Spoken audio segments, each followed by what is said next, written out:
We're going live here. Go ahead. We're live, but go ahead. Go ahead. Come on. No, we'll talk about it later. Okay. All right. Everybody, happy Easter. We have the great Mark Puttenvink here from Sandy, Utah. Yeah.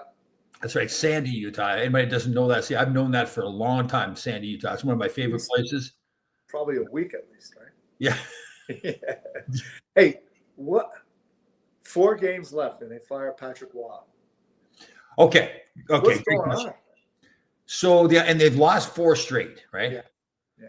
So all right. So my first thought is they need to jolt the team. Like you see, Vegas fired their coach, Trotz comes in, they win 3 in a row. I don't think that's necessarily the coach.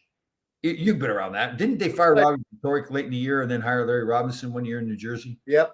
Yeah. Well, also they went in and they fired Claude Julien and they brought in, I think Lou coached the team to the cup. That's right. Yes. Yeah.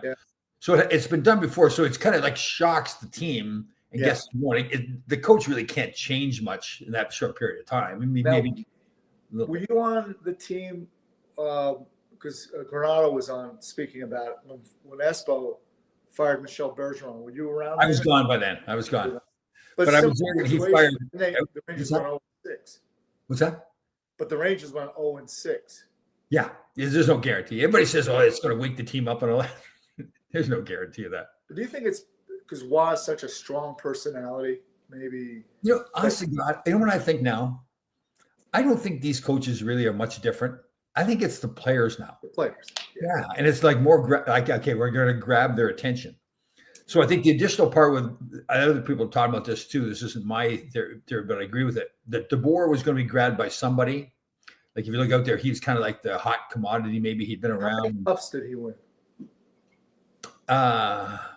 Did he win? I can't remember where he won. I don't know if he did. Oh, okay. Yeah. He was in New Jersey. To me, I'm going to Google it real quick, but to me, that's kind of like the bottom line, Yeah. Oh, yeah. He went. Especially if you're going to make such a wild. Well, and again, but they signed him for another like 4 years. They signed DeBoer, but I guess that's kind of what you've got to do. But you know what? When you hear that they signed him for 4 years, if you fire him, you figure somebody else is going to hire him, and they're going to eat up part of that 4-year contract, so you don't have to pay the full 4 years. So yeah. And money's never an issue anymore anyway, right? I know. Yeah. It's a marketing thing. That's the thing with coaches. I don't know. Let me just Memorial Cup. Mike Elwood says he's got 1 cup. I don't know where he would have won that. Okay. Maybe, I don't know. But all right, so he did win a cup. Right. But again, it's like, look at Sullivan. Oh, yeah. One, 2. Yeah. By the way, Will Cooley, what a game, huh? Yeah, no kidding. Hold on here. We get the human arm. Good morning, sexy bird. Good morning, sir. Who else we got here? We got to say hello to everybody here. More ballsy move would have been to hire Torts. But yeah, well, and maybe that's kind of what was going on. They're saying, okay, Torts got hired. Maybe he was on our list. Right. Yeah. Danny, I hate to admit it, Dan. And it gave them the idea. Hey, let's kind of pull the trigger here too. And very often that is the NHL sometimes, where it's easier to do something like that when somebody else has already done it, right? They tested the room, the temperature in the room, and it's okay. Let's do it. I know. It's funny. I'd like to be able to do the time machine and go back and sit in the locker room back when I played, and because I remember times where we wouldn't be playing well. So we'd say the coaches were in the locker room too much. Right. So they changed the locker room around so the coaches were in the locker room. And then we're still playing bad. We said, well, the coach. Where's the coach? It's also because the league is so young now because of expansion. Right? Yeah. I don't know about you, but like when I was, say, 20, my father told me so. I go, yeah. So it's the same thing. They're not hearing the coach probably, right? Well, and plus, as you know, they're hired. They've got all their own private coaches, skating coaches, stick handling coaches, all this kinds of stuff. And as soon as they get to the room, they're going to the Instagram account to see what kind of. Yeah. I had a buddy of mine, a trainer, tell me that the other day. I was chatting with him, and he says, "Yeah, guys." He said it like it was that's just the way it is. Yeah. So there's no team anymore, right? Yeah. It's me. It's tough. Yeah, it's tougher to really have team mentality. I think culturally we're at that point. Yeah. Let me see what we got here. Let's see what we got here. Torch would have drawn more interesting on this and put the acid. I don't. I hate to. Danny came up with a good point before. I don't know if a coach puts people in the seats. No one ever said, "Hey, let's go see the coach." Yeah. Famous line from Wayne Gretzky to Robbie Fattori. Robbie, 20,000 people came to watch me play. They didn't come to watch you coach. Right. Exactly. That's the bottom line. Yeah. I know. What do we got here? Happy Easter to everybody too, by the way. The human leg. Tom, when you're an agent, did you have to have? Yes, you had to be certified. Didn't take a whole lot. As long as you hadn't robbed a bank or been in jail. You needed one guy. That's what you need to get certified, right? Yes, right. Yeah. You have to have one player, and you fill out like a 20. At the time I was agent, like a 22-page certification. It's really, again, as long as you hadn't committed some crime. And unlike other sports, I think most of the other sports, you have to be a lawyer. In hockey, you do not. You don't have to have a now it's more accountants, I would think. Say it again, sorry? More accounting now than law. Yeah. Like nowadays, recruiting, I bet you the agents do probably, I bet you 80% of their time is recruiting. Let me ask, and this is something I was thinking about the other day. With the NIL money, right? Do they work with an agent, or is it just strictly with the athlete? They're allowed to have a family advisor. So this is kind of way around. But very often it's the same person. Sure. Yeah. Technically, they're not supposed to sign there's different contracts they can sign. So with the NHL and the NHL Players Association, there's only one agreement an agent and a player can sign, and you can't even reprint that contract. It has to, it's got. Well, that's not accurate. You can't rewrite it. It's the language in it has to be exactly the same. Now, when you're in college, you can't sign that. Technically, you can't sign that contract. You sign a family advisor agreement, and then they negotiate all that stuff. So, I'm coaching with Craig Carlisle, who's Randy Carlisle's son, and he's really like tied in. Still not tied in, but he's really aware of what goes on. Mark, I hate to do this to you, but the breaking news. We have that 26 second rule. He's not one. He reached the finals. The Devils. Okay, beautiful. Thank you, Susan. Yes, and I apologize to interrupt there, but you understand the legal obligation we have, right? In that 26 moral obligation. More, yes, good point for you. Even more important. So anyway, Craig's really dialed in still with the junior programs in the country because he ran a big program out on the West Coast with Anaheim. Sure. So apparently now, because there's NIL money, it's even affecting the junior leagues. So like the North American Hockey League, which is, I would say it's a tier 2 league compared to the USHL, which is tier 1. But they're preventing players from I forget exactly what's going on, but they're locking out players that play in other junior programs. It's a whole bunch of. Yeah. At the end of the day, let the kid play wherever he wants to play. It comes down to dollars and cents. There's just so much money. Yeah. Like these kids, they're playing junior. They'll leave. Junior's going to have to find a way to pay them more legally. They're paying some of these kids get paid on the table, but they'll leave and go to college and get hundreds of thousands of dollars go to play college. And kids are like, why would you play in the OHL when you can go to like Gavin McKenna did to Penn State? He made $700K for 1 year. Especially if you're that good of a player, you're going to be a high draft pick no matter what. You're going to play in the NHL. I mean, the NCAA 2A, you go from nothing. Yeah. From nothing to where a guy can make $700K. Where isn't there like a middle ground there somewhere? Well, okay. Great question. Yeah. You know, you're not saying this, but I'm going to put on the player's hat. Yeah, I want to hear. Yeah. So you think in the past, before all this NIL and everything started. So NIL, for people who don't know, name, image, and likeness is what that stands for. So before in the past, the player did not have any control over that. The team used it. He was not allowed to use his name, image, and likeness. In the past, coaches made millions of dollars, in basketball and football in particular. NCAA made millions of dollars, billions of dollars. The universities. Yeah, university networks all made billions of dollars off the backs of the players. Right.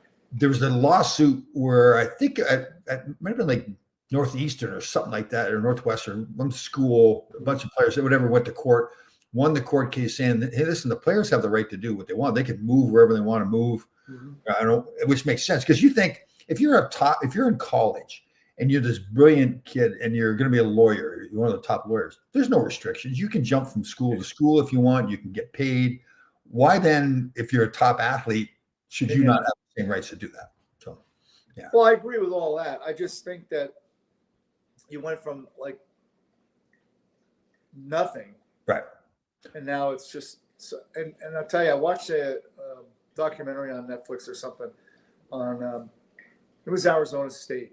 Mm-hmm. This scandal they had there with gambling, and the players were like, "I didn't even have enough money to go to McDonald's." Right. And then this guy's going to give me 20 grand cash, sure. not to lose, but just to not go win by more than whatever it was. And you can see how that, it's not right. It's totally wrong. It's illegal, all that. But you kind of understand like how that could occur. Absolutely. If I'm a player, so a lot of times, particularly with basketball and football, they'll go to the inner city and get these kids that they were not really qualified to get into college. They didn't have the education needed. That's not, you're not blaming them necessarily. It's not an indictment on them. It's just the reality. Right. Yeah.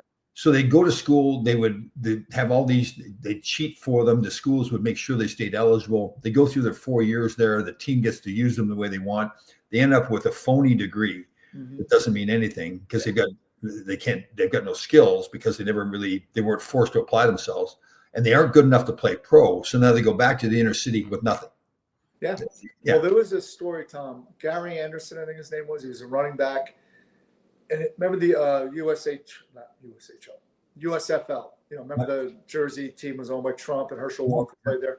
So he had signed a contract with both Tampa Bay and Houston. And it went to court. And they were like, "Did you read the contracts? How did you end up signing 2 contracts?" Yeah. And he said, "No." And they said, "Why didn't you read it?" He goes, "I can't read." And he had a degree from University of Arkansas. And they said, "Well, who read it?" He said, "My wife read it." So that's part of it too. I mean, Yeah. There's how many guys actually go from collegiate hockey, football, whatever, basketball, and make a living in professional sports. It's. Well, I'll tell you this: if I didn't make it to the National Hockey League when I left, and I'm not picking on my old school. I loved my time there. You'd be far. Northern Michigan, I would have been, which would have been fine. I would have gone back and been a firefighter in my hometown. Firefighter or work the farm. Yeah, which would be great.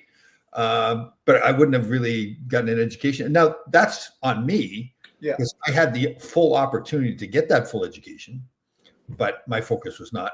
Sure. Well, how can it be when you're traveling so much and you're training so much?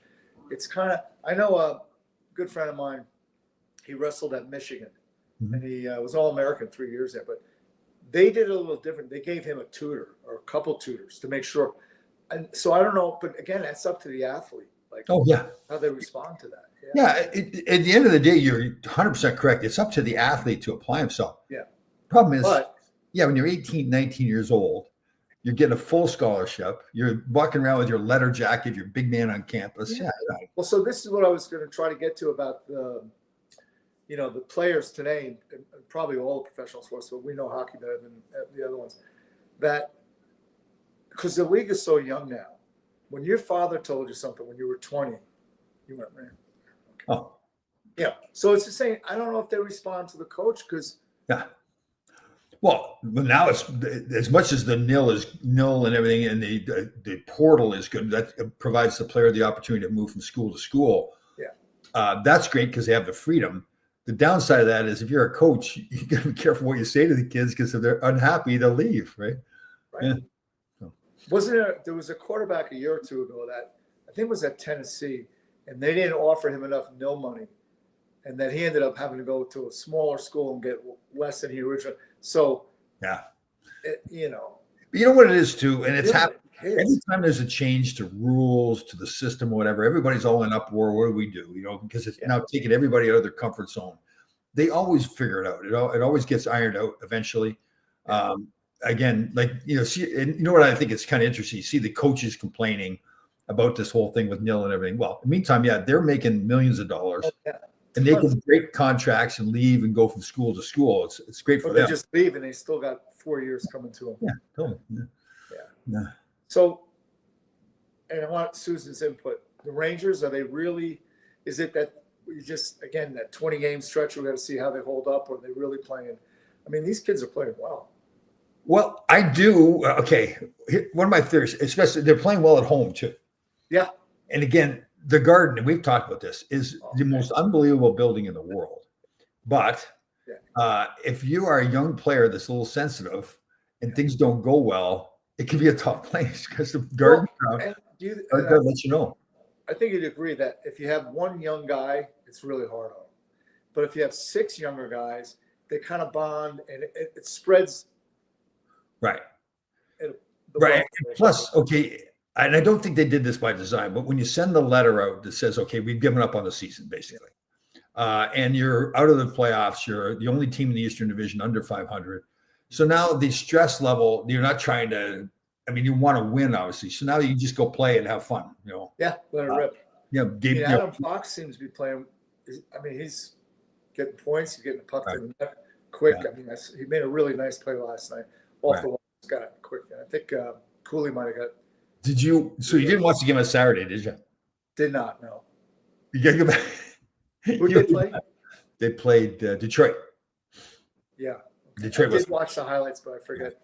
So JT Miller, second period, was out on the power play. Puck kind of lost the puck. He was kind of last man back. Didn't exactly give full effort and had to interfere with the player, ruin the power play. Now, in the end of the game, it didn't matter. I mean, they still. You're the captain. I know, yeah, and it's on top of the other stuff. So, yeah, they're stuck with him. I don't know. I don't know much about him, but I don't get it. There's something missing there. Yeah, something missing. The great Barry Shelley. Yes, thank you for your response to one of the members' posts this past weekend. The owner of the team told her and me after the. It's a good thing because Tom and I were in the car already. Yeah. Well, we were fine. We brought the shovel. That's all we had. And lime. Ron Jameson. We always got your back, Barry. Never worry about that. Absolutely. As soon as I saw that, we jumped on board of that. We must admit, we were hoping the owner would see that because we saw Barry had said that he was a member, and he stepped up. It seemed like from what he did. Yeah. You know, a lot of times it's just communication. Yeah, totally.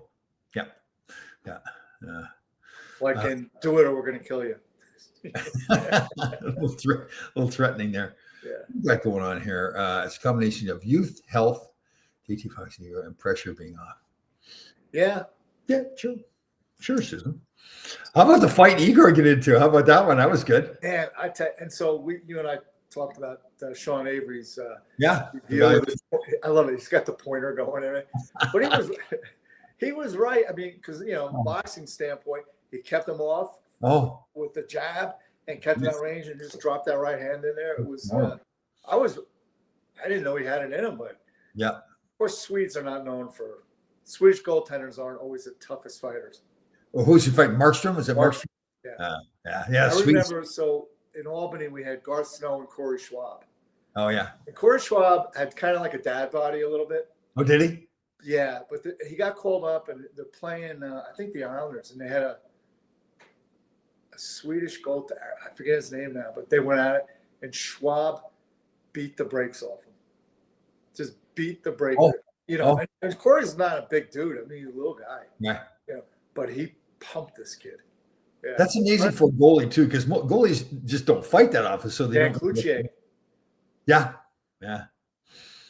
That video I sent you with Perrott, Nathan, was that his son, Nathan, getting in that? That's Andrew, yeah. I mean, that kid is so strong. Ooh, man, both hands. A couple of nights ago, I don't know who they were playing, but he hit a guy behind the net, clean check, right? And right away he got jumped. He basically just took the guy and threw him down with one hand. Oh, is that right? He's 5'11", 235. Ooh, wow. So, and, I've known him since he's a kid. He actually was a really good football player too, because he grew up in Cleveland. He was a middle linebacker, so he's got that mentality. Yeah. But the problem is he just doesn't produce enough points for NHL club. You know how it is. Yeah. So people don't know Nathan Perrott, former NHL player, works with Mark out there in Sandy, Utah. And his son, we saw a video of him scrapping. It's a pretty tough kid. I forgot. Okay. American League team. Pardon? I forgot. I'm glad you brought up AI because I was going to post some pictures of my new granddaughter, but I realized I shouldn't be doing that. No, do not. No, do not. So Susan, thank you for bringing that up. So Friday morning at 8:20, Yeah. Margot Elizabeth Laidlaw came into the world, healthy baby. Yeah. What an amazing! I think you and I talked about this. I'm coming up on it in August, but so you feel different since the birth, right? Yeah, well, I was just going to say, I think you and I were touching on this in a private conversation where, like, even my relationship with my son now is like automatically. We looked at each other the other day after the first time I saw him since he had the baby, because as you know, if you haven't had your own child, you really can't explain to somebody what it's like to have a child, right? Yeah. And so I've said to him a few times, I said, I know you're not going to get it, but when you're there and your wife gives birth, I mean, it's going to change your life. Yeah. It's something, It does. And I remember when right before my oldest boy was born, my cousin said the same thing. Once the baby's born, your life has changed. And I was like, yeah, come on. But it did. I mean, instantly. And now, when you and I would discuss it, it changes our relationship with our son. Yeah. Because we're no longer in charge. Like, you know what? Yeah. They got their wife, they got a child, they got their own life. And it's a different feeling because number one, when I guess for you too, you always think of your kids as when they were little, and it's hard to see them as a dad now. Oh, totally. Well, I mean, I was just actually speaking to my son. So they're leaving the hospital today. She had a touch of the jaundice, I guess, whatever. Yeah. Yeah. So they're leaving today. And I said to Shane, actually, and Leah was on the speakerphone.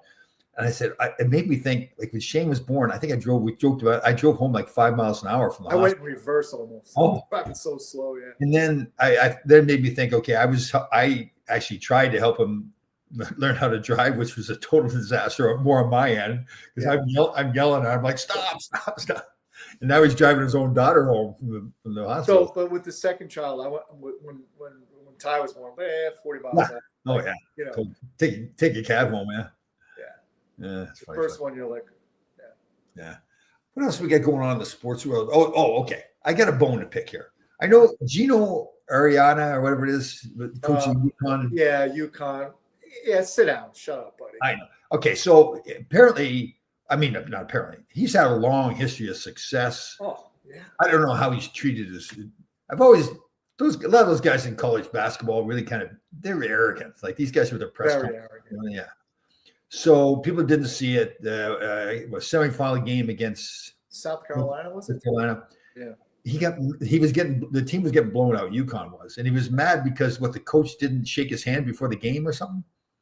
He's trying to find a reason to make an excuse why. Yeah. Right. So he goes. There was the coach here, Mike Hill, I think his name was, at Rutgers in New Jersey.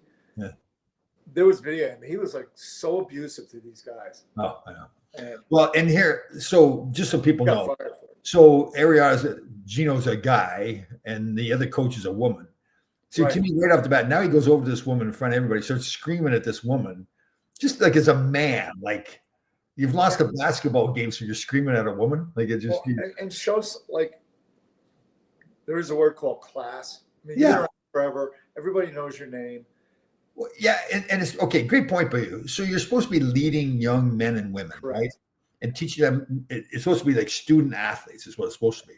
And you're supposed to set an example about how you conduct yourself. You've lost the game, and as a man, you're yelling at women because you've lost because you're mad about it. So, yeah, you want your coach to bear some responsibility and just say, hey, look, it's on me. I'm the coach, but we had a bad night. Yeah. We had a whole bunch of good nights. We were due for a bad night. Yeah. And congratulations to the other team. Yeah. I'd rather, and even in his statement after, like he didn't even mention the other coach's name. He talked about the staff. Like, I want to be a man and say, listen, I screwed up. I was upset. We lost. No way to handle that at all. I deeply apologize. Suffering from what we call a God complex. Yeah. No kidding. Yeah. I don't remember seeing him. Where did he play? Oh, he didn't. Yeah. And to Michael's point here, he's treated like you see press conferences like I saw one time getting asked like how much money he was making. He makes more money than any other public official in the state of Connecticut. Oh, I believe it. Yeah. Well, that's another thing. It's insane. Yeah. These contracts they hand out to. Oh, I know. And they have these guys, like, and they're all like that, like standing on the sidelines screaming and yelling during a basketball game. Like Yeah. this, the other guy at Connecticut, Danny Hurley or whatever. What a moron he is, Oh too. yeah, yeah. He Well, was, Bobby Knight. I mean, Bobby Knight. oh, God. He set the gold standard Oh, for being God. a maniac. I know. And they're kind of revered for acting like that, too. That's the part that kind of gets me. Is like, Well, yeah, because they did win. yeah. Oh, yeah. You know, you can't Well, argue with that, but yeah. at some point, you're going to lose. Handle it. I mean, by far, the guy you should really admire is what 72-year-old or whatever Bill Belichick dating a 25-year-old. I mean, what more do you want? I mean, That again is another bar that could never be.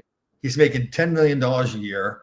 I mean, that's Did you read Lou Holtz, his autobiography? It's a great book. I did not. Yeah, he was a really funny guy. Like, so he's telling about, he was a pretty small, frail guy, right? Right. He was on the beach, and his wife said, "I never realized your legs were that skinny." And he looked, he said, "That's what prevented me from marrying a better looking woman." Oh, that's terrible. Yeah. But he was great. I mean, that book is really good. Yeah. But now there's a guy that had all that success in Notre Dame, went to the Jets, right?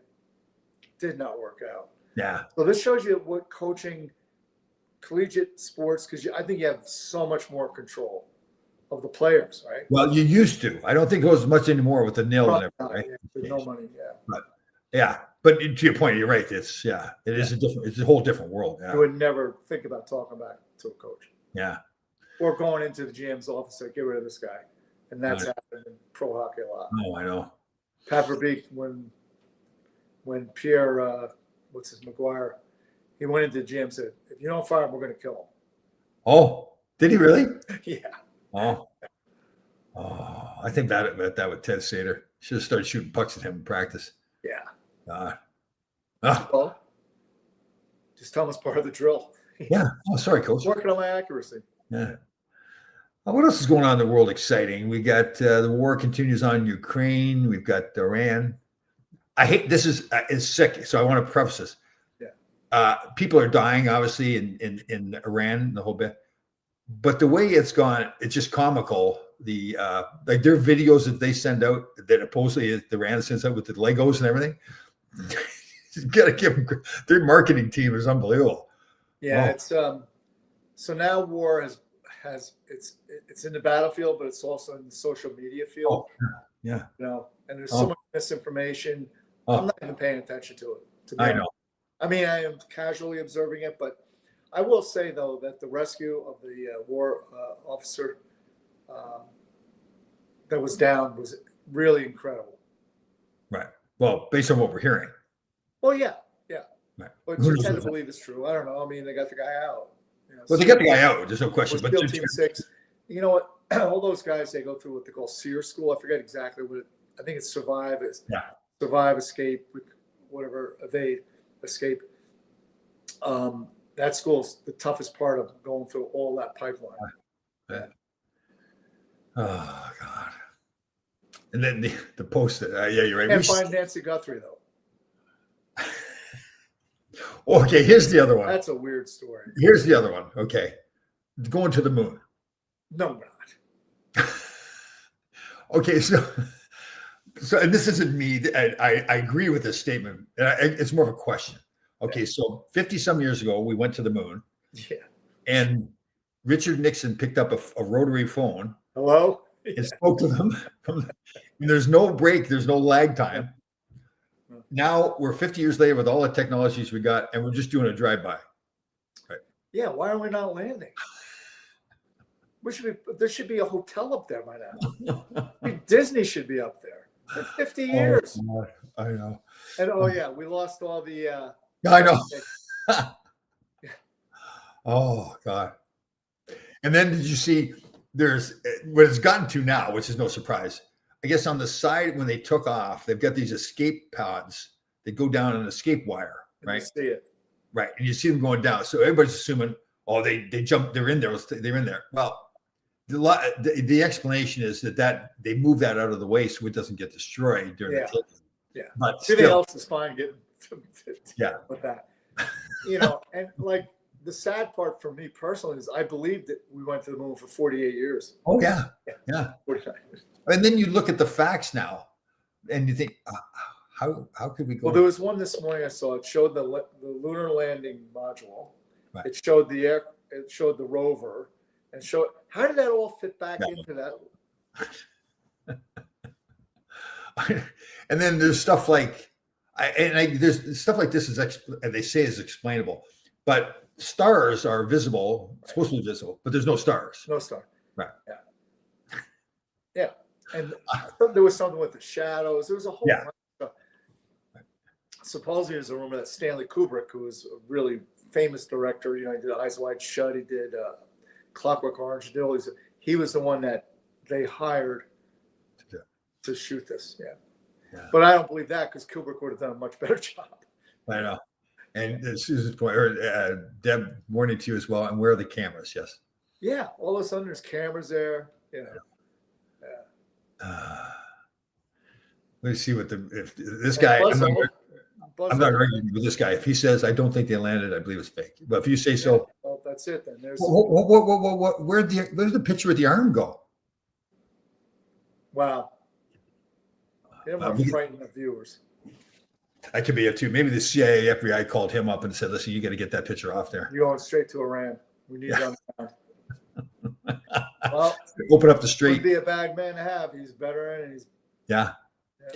There's it's awful. They did somebody did like an interview with a young woman at maybe no King's Parade or whatever it was, and asked her. She says, "What do you think with the Strait of Hormuz? Do you think that's kind of going against gay of Hormuz?" And she actually tried to answer that question.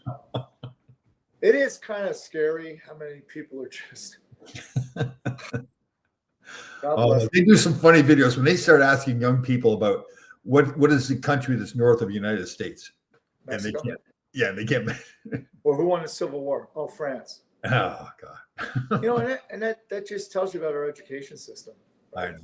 Well, it's what they want it to be, right? The more and more I think about it, they want us to be stupid, overweight, diabetic. Yeah. We watched a thing on Netflix about plastics in our food. Yeah.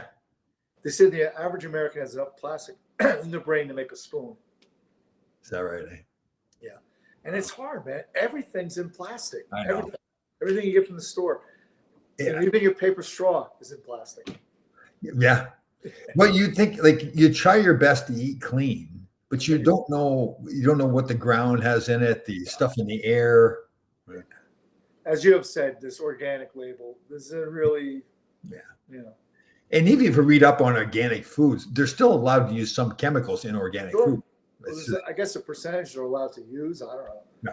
And then when they say it's organic coming from another country, well, we have no say over what they put. Yeah, when it's coming from Mexico. Yeah. Oh, goodness. Think about it. They use the water that they drink to hydrate. Right. And they tell you don't drink the water when you go there. I know. So you're eating vegetables that have that water in it when you're eating it. When you watch that, I know you do this. You watch some of these videos where they sit and they spell all these things out for you, that things that we should be knowing, and then you're going like, "What? Like we're clueless." No chance. Yeah. Really, there's no. It's terrible. It's awful to say this because I know you're having a grandchild coming up in August. August, correct? Correct. So I just obviously had a grandchild. I'm going. I'm not crazy about the world that they're coming up in. That's me, and I said that to Beth the other day. But I always go back to, at any given point in history, we could say that. Yeah, very true. Let's not forget when they invented the crossbow, they thought it was going to be literally the end of the planet. They invented the crossbow? Yeah, they thought that was it. We're done. Well, it's like, I think we touched on this the other day too. It's like the guy did the video talking about, well, when Cain and Abel, if you're into maybe you and I did talk about this. So when there was only 4 people on the earth. All right. They killed 25%. Or no. Yeah. Yeah, he killed 25%. He was the world's biggest serial killer. He killed 25% of the world's population. Yeah. So right off the bat, we're a bunch of murderers. Oh, yeah. Yeah. That's a good point. We can say, oh, the world's terrible today. Well, first of all, I know you feel the same way. The world is not terrible. It's the people. like 99% of the people on the planet are fantastic people. Right. The planet itself, here in the U.S., the Great Lakes and the Rocky Mountains, the Grand Canyon, beautiful. It's just we have a small percentage of people that are just absolute horrible people. And I think we're really coming to the understanding that the entire planet, but if we just look at our country, they're run by an elite class of people. Right. You know, they had no King's rally. Okay, I get their point, because Trump does at times appear to be scaring a certain population of people. But here's the other thing. Schumer's been in for 50 years. Yeah. Pelosi, on the Republican side, Mitch McConnell, you can go right down the list. They've been in for decades. So I don't want to hear about no kings. Right? To me, you know, my feeling, it doesn't matter. They're not making the decisions. Big money's making the decisions. Yeah. They're all corrupted by the money. Yeah. All of them. Yeah. And like I hear some people say, like, okay, conspiracy theory, and that if it was really true, then other people would be saying something. And I started thinking about that. I said, well, no, because you think of our workforce today. There's a lot of things, people do jobs where they know, I just need to keep my mouth shut to get my paycheck to take care of my family. If people were to talk about all the stuff that's going on. Well, the other part of it is, too, there are people that whistleblow. What happens to them? Yeah. They're viewed as terrible. One way or another. Yeah, like the Snowden, he was viewed as this terrible guy, but he's trying to help us. He's trying to tell us the truth. Yeah. Yeah. And who was the other guy? It was Snowden, and who was the other one? There was one more. Yeah, I know who you're talking about too. Who was that? Can't remember. Yeah. But anyhow, yeah, it's a mess. Yes. I know we shouldn't get to talk about that. We were to work on our neuroplasticity. So, yeah. I continue to do the martial arts because both hands doing separate things. So now what I do is I operate two different things, like two different kind of like a balisong, which is a butterfly knife you've seen in John Wick movies, and then karambit, which is that hook blade. But anyhow, I do both at the same time. So it's differing things with each hand. Yeah. Yeah. Oh, just that whole learning process. Like for me, studying how the brain works and everything, like the studying of the studying makes your brain work better. Yeah. Yeah. That's the kind of stuff. Like there's so much stuff we could be doing to make ourselves more healthy. Well, my dad would, he passed away at 89, but right up to the bitter end, he had all his faculties because he did Sudoku, he did cross, he kept doing exercise in his brain every day. Yeah. I do the word jumble, the 3-letter one. What's that, sorry? I do the word jumble, the 3-letter, like so they give you C blank T.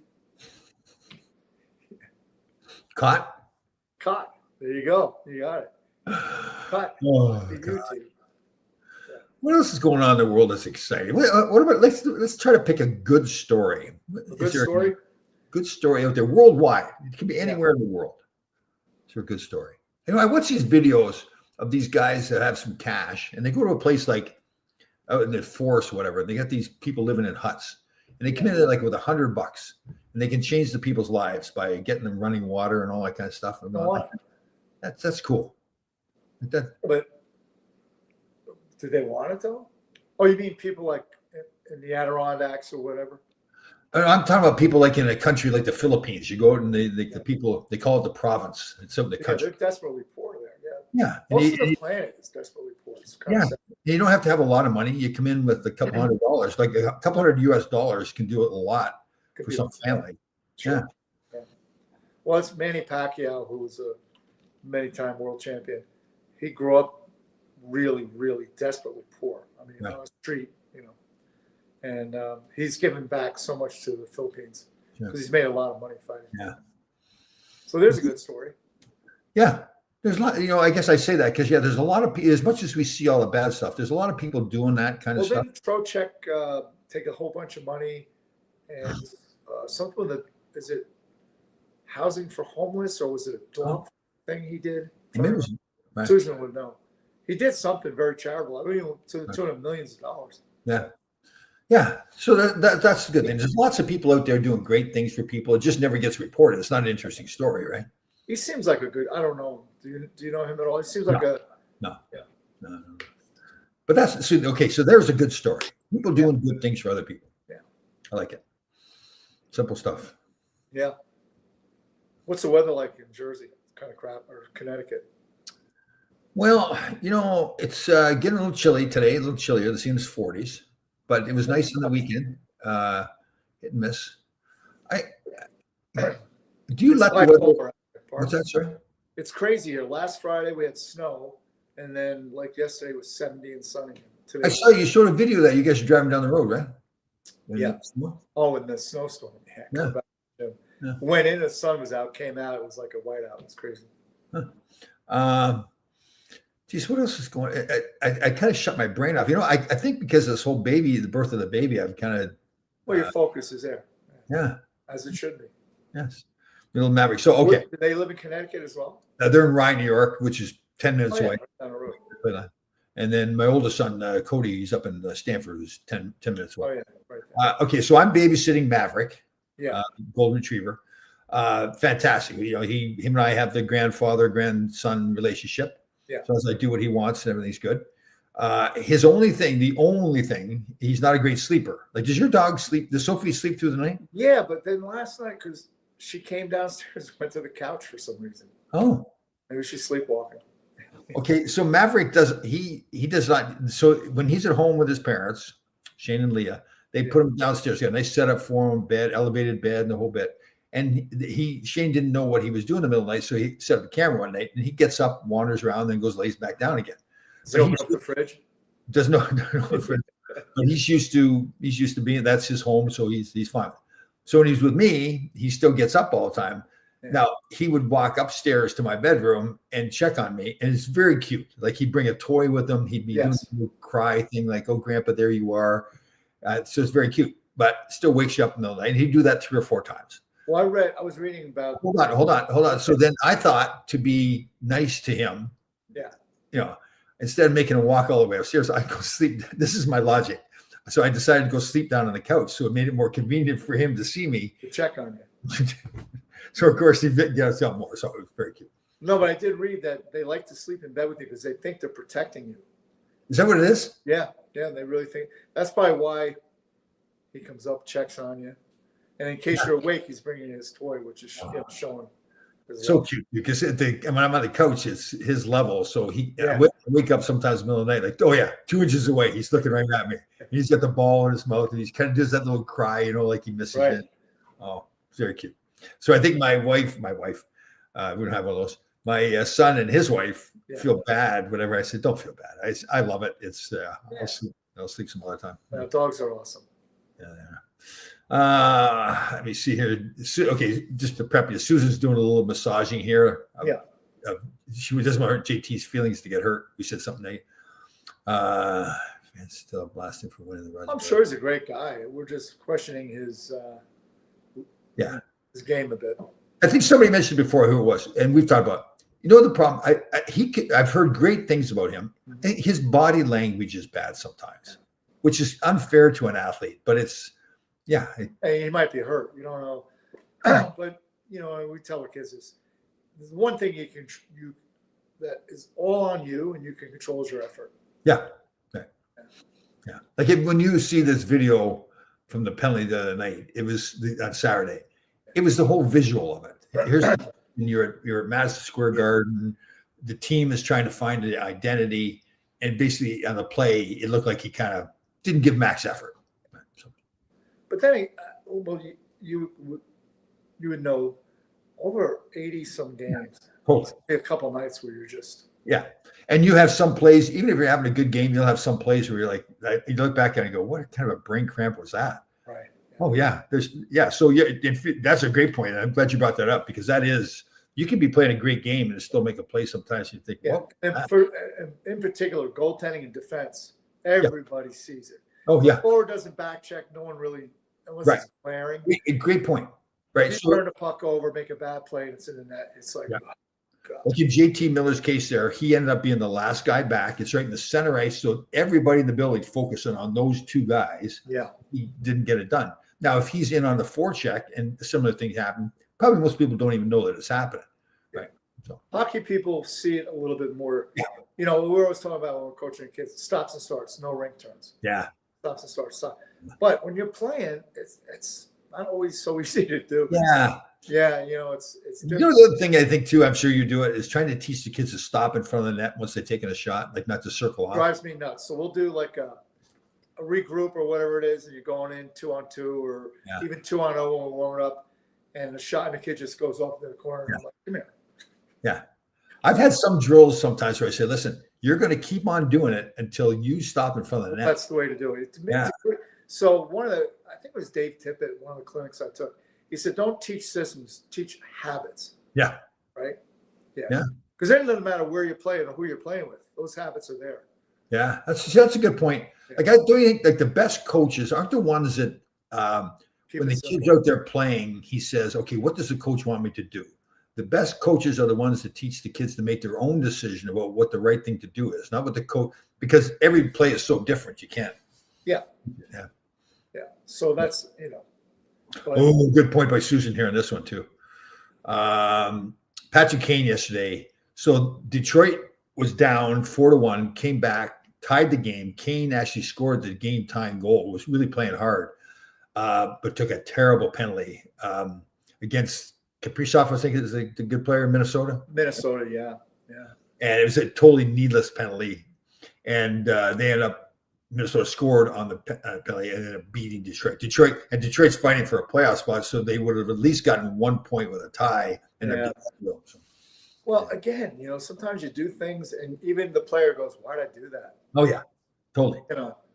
That is funny. If you look back, if I watch an old game sometimes, and I could be feeling good, making all these great plays and everything, and I do something, I go, "What was that?" Like, well, think about this too. If you cumulatively add all the games you played since you started playing hockey, yeah, you're gonna have a brain cramp every once in a while. I know. That is true. That's funny. But what's funny too, I think, as old players,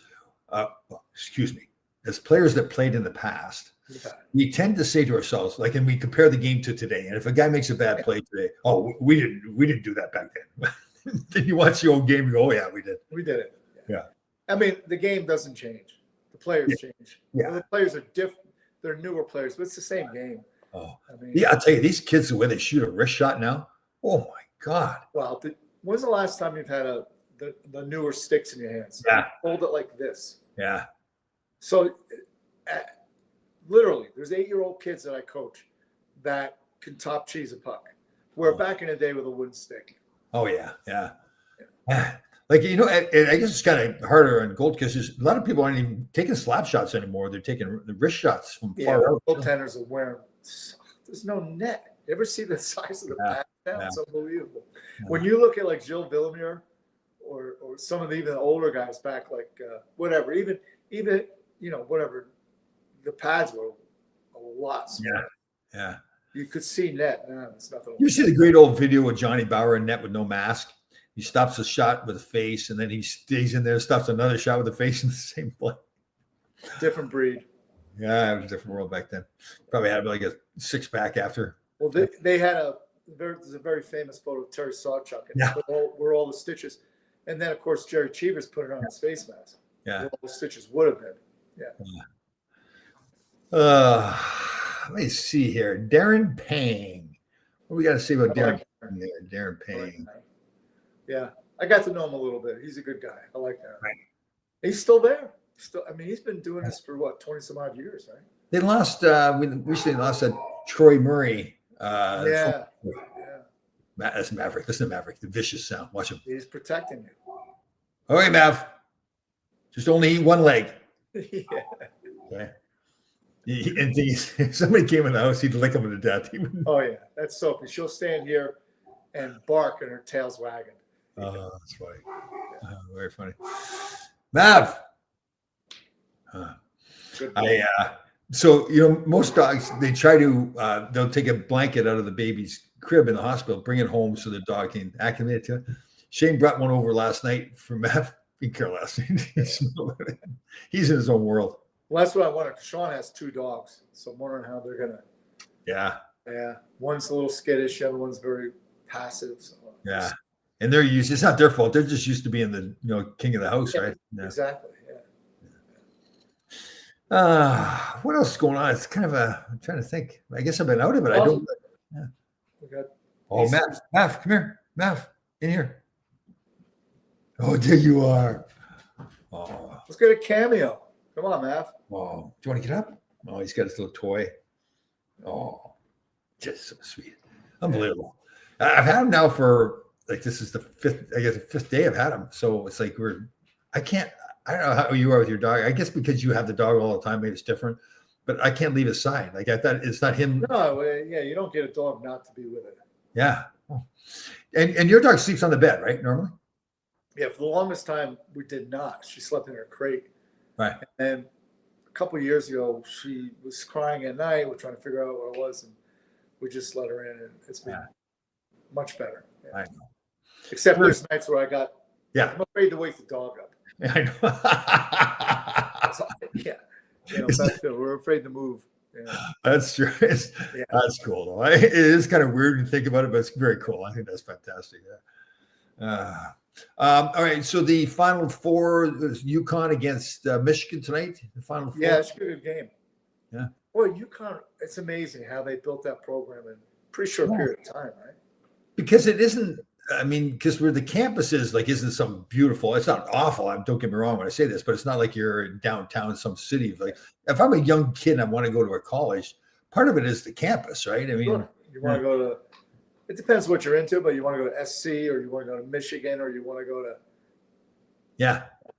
Play down in Miami or whatever. Yeah. Or you want to go to the rich. And Susan brought this up earlier, and I forgot to mention this: the Professional Women's Hockey League game at MSG. 18,000 people. They're doing well. They're doing really well. Yeah. The women's hockey, I'll tell you, the women athletes are fantastic. Yeah. It's huge. I mean, and plus the Americans winning the gold helps sell the game here. Yeah. And they're accessible. That's the thing, too, that like the players are like, because Keith Morano, from the Warriors, they go often because he's got little girls and they love it.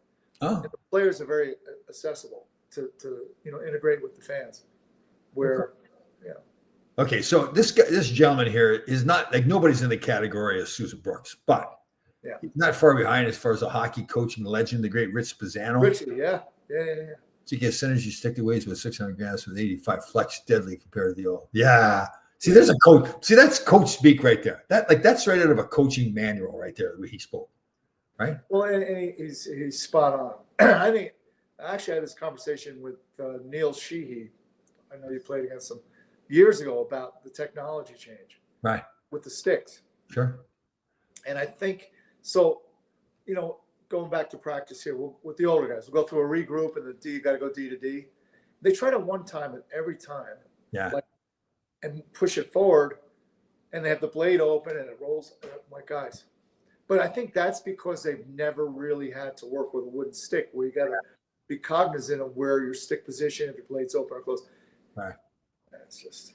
Oh, these kids, I can shoot it. How about the kid in Philly last night scored the game winner in overtime, first game, Millwood or something like that. But I'll tell you one thing about the shooting with the new sticks. Yeah. Kind of similar to the older sticks. You can shoot it hard, but where's it going? It does. Oh, where's it going? Where's it going? I mean. Yeah, there's a lot of shots I see going high and hard, right? They're going for the. You got to put it on net. Yeah. Tuukka Rask was interesting in the game yesterday, talking about the former goalie for Boston, was on TNT on the panel, and he was talking. It was really cool. Somebody scored a goal on a goaltender he thought the goalie should have had. He talked about the glove being fingers up or fingers down. Yeah. It makes sense, but I never really had it put that way. So the new style is to have fingers up, so you're taking away that space. But then there's a spot below the glove that is easy. So a lot of things have changed. So we were taught, so if you're going to turn to your forehand side, that you take your top hand and put it under like this when you turn it that way. Right. Right. They don't do that anymore. They want you to keep your stick on your left. I shoot right here on your left tip as you turn, so you're ready to make a play. So things have changed. But Jeff Paul, who I coached with, who was probably the funniest guy I've ever coached with and encountered in my entire life. We had a goaltender at a couple games where he was making a glove save, but losing sight of it. So he said, "I'm just going to give him a frying pan, knock it down in front of him." Yeah. All right, so let's not agree with Susan on this, right? Okay. If Sharks make the playoffs, there should be no question who the MVP of the NHL is. Okay. So it's very easy, to me, we're going to argue with Susan on this one. You have a new player coming in, team has success. He's the MVP.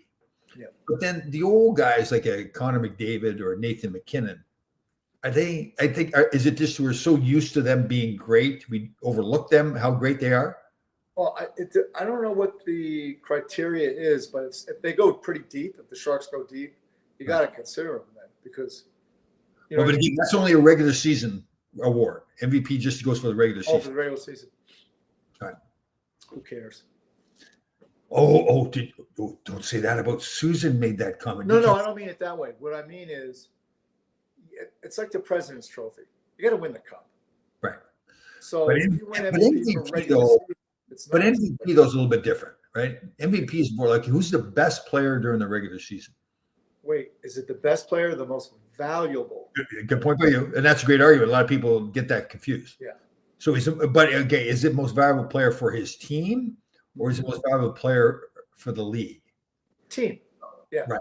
So I guess you stack it up against other guys, how they did with their own team. So you could say then Sidney Crosby could be the MVP if it's for his team. This year, for sure. Yeah. Right.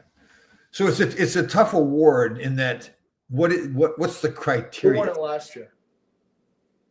I think it was Connor McDavid, I think. But you know what I mean? Yeah. Oh, yeah. But it's a tough award because I see Susan's argument with Celebrini. Man, he's this young player who's made such a big difference for the franchise. Now, in Pittsburgh's case, here's this player is in like his 21st year or whatever. And they were talking yesterday about his 21 years in a row of being a point per game player.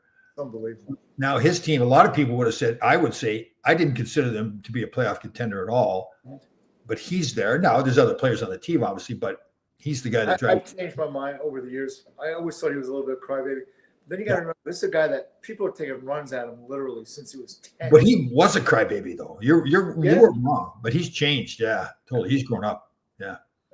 But I think if you look back, he had every right to be a little bit chirpy because I'm trying to take my head off out here. And so was Wayne Gretzky when he was young. And both of those guys knew because of who they were, they were trying to get the edge on the referee.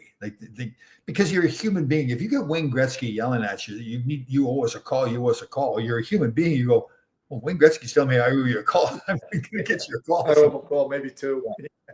Yeah. How about Tiger, man? I hope he gets help. I know. What a shame.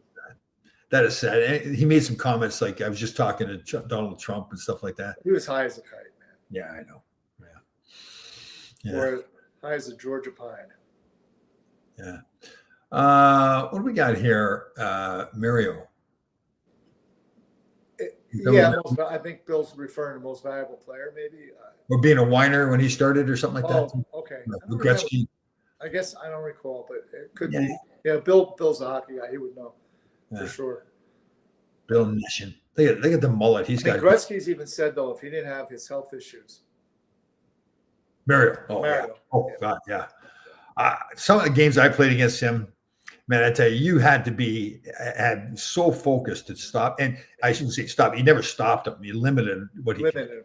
Yeah. I think the really cool story about him, he played at Laval, and Guy Lafleur was the GM, and Guy Lafleur owned the record for points total career for Laval. Right. And I think Mario was so whatever it was, he had the last game, he had to score 4 points to tie Lafleur. He scored 11. 11 points. I think he had something like 4 goals and 7 helpers or something. Right. Lafleur was pretty good. Yeah, not a bad player.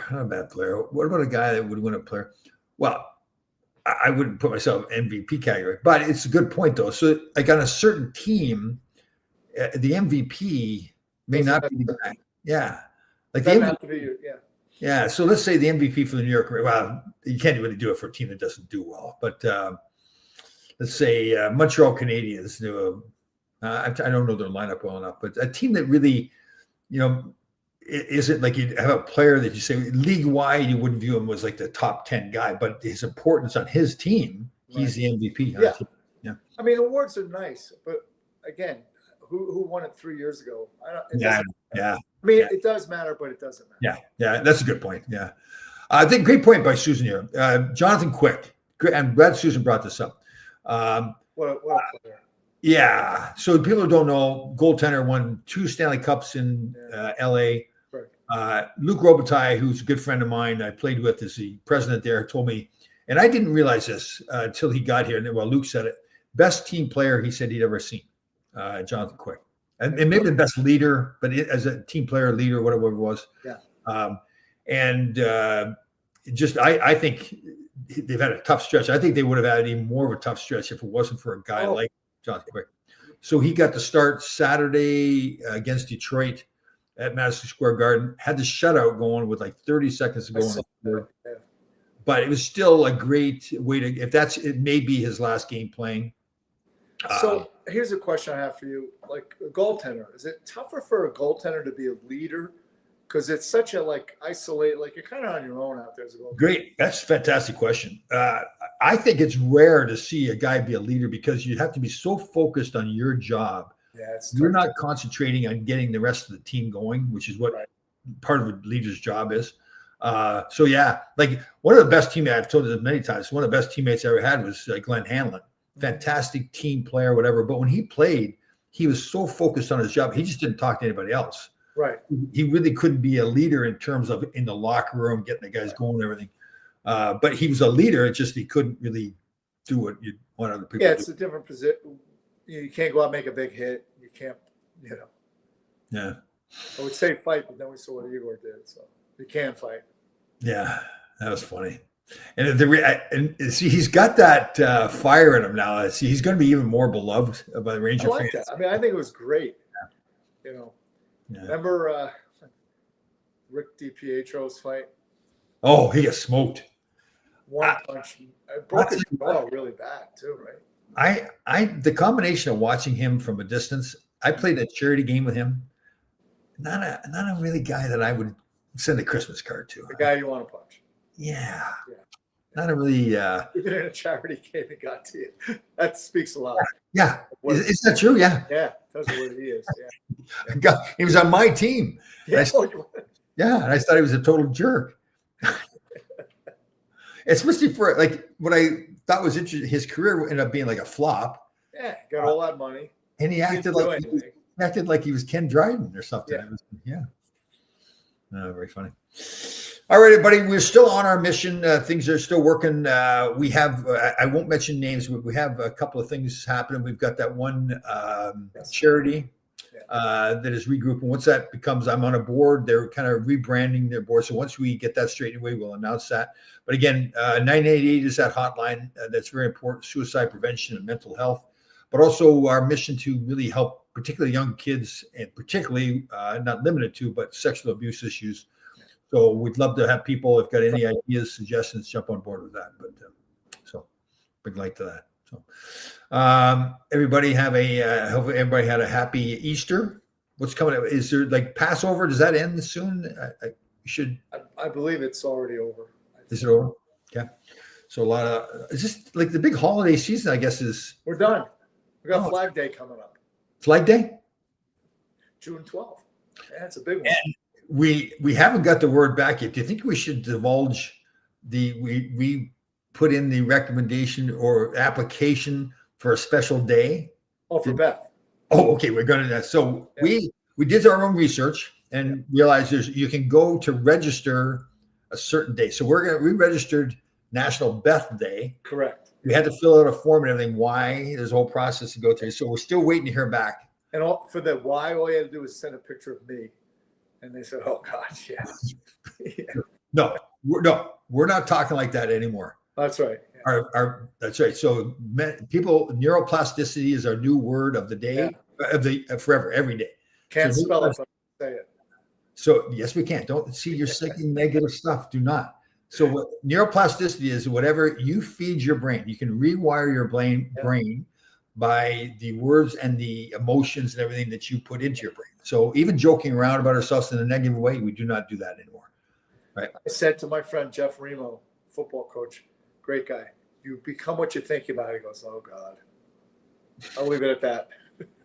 Everybody, have a fantastic week. We'll see you next week.